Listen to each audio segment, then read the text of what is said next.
আজকে বিশ্ব সাইকেল দিবসে আপনি একটা বড় বার্তা নিয়ে সাইকেলে করে যাবেন, কি বলবেন? দেখুন, কয়েকদিন আগে আমরা পরিবেশ দিবস পালন করেছি। আজকে বিশ্ব সাইকেল দিবস ছিল বোধহয় 3 তারিখ। সরকার থেকে এটা সিদ্ধান্ত নেওয়া হয়েছে যে আজকে সারা দেশেতে সাইকেল দিবস পালন হবে। তো আমরা সাইকেলে করে বেরোবো, তার সঙ্গে কিছু মেসেজ সোসাইটিকে আমরা দিতে চাই।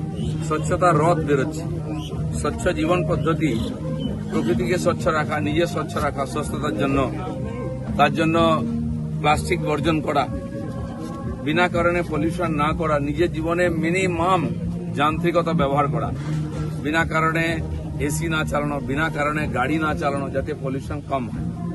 কারণ পলিউশন একটা বড় সমস্যা, বিশেষ করে শহরে। তো সেই জন্য আজকে এই রথে এটা একটা বিশেষ মেসেজ থাকবে। বাকি তো অন্যান্য অনেক কিছুই আছে, কিন্তু এটাকে পিন পয়েন্ট করা।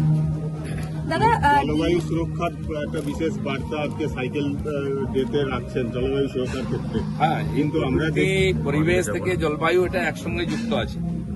জলবায়ু পরিবর্তন হয়েছে কারণ প্রকৃতির উপর অত্যাচার হচ্ছে, পরিবেশ দূষণ হয়ে যাচ্ছে। তার জন্য প্রকৃতির মধ্যে বড় বড় দুর্ঘটনা ঘটছে। সুনামি থেকে আরম্ভ করে পাহাড়ে ধস নামছে, অসময়ে বৃষ্টি, বন্যা হচ্ছে, বৃষ্টির সময় হচ্ছে না, চাষবাসের ক্ষতি হচ্ছে, জল সংকট শুরু হয়ে গেছে। এগুলো পরিবেশ দূষণের জন্য হচ্ছে। পরিবেশ দূষণ তখনই কম করা সম্ভব যখন আমরা লাইফস্টাইল চেঞ্জ করব। নিজের খাওয়া পরা, থাকা, ঘুমানো, কি জিনিস ব্যবহার করছি, প্লাস্টিক ব্যবহার বর্জন করে দেওয়া উচিত, আর বিনা কারণে পলিউশন না বাড়ানো।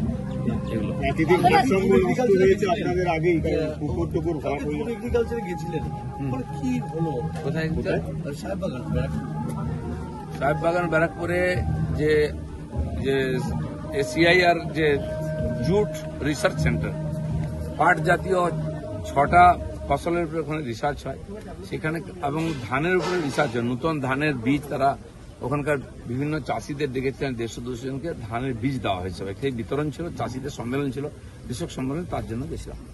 দাদা, এই যে জলবায়ুর কথা বলছেন, প্রাকৃতিক ভারসাম্য রক্ষা করার কথা বলছেন, কিন্তু আমরা দেখছি এর আগের সরকারের আমলে সারা রাজ্য জুড়ে একাধিক তৎকালীন শাসক দলের নেতারা পুকুর ভরাট করেছে, নদী ভরাট করেছে, নদী চুরি করে নিয়েছে। প্রকৃতির ভারসাম্য প্রকৃতি যেভাবে নিজেকে তৈরি করেছে তার দ্বারাই হয়। আমরা পাহাড় কেটে দিচ্ছি, নদী বেঁধে দিচ্ছি।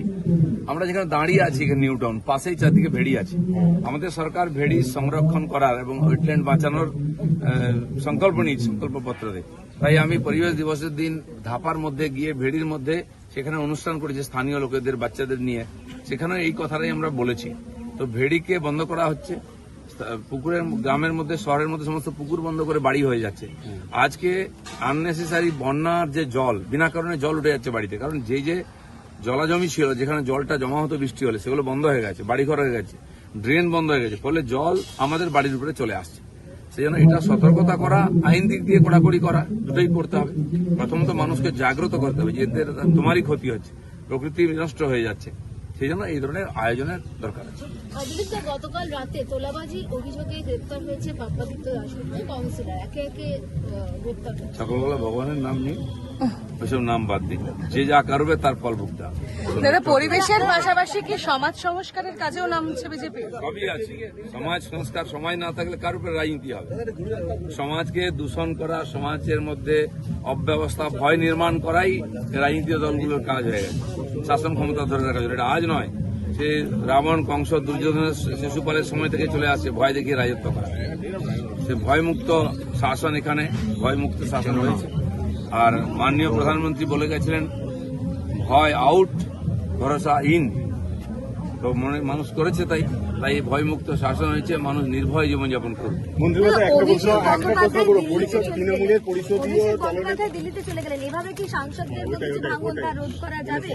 আপনি যেখানেই যান কোনো পরিবর্তন হবে না।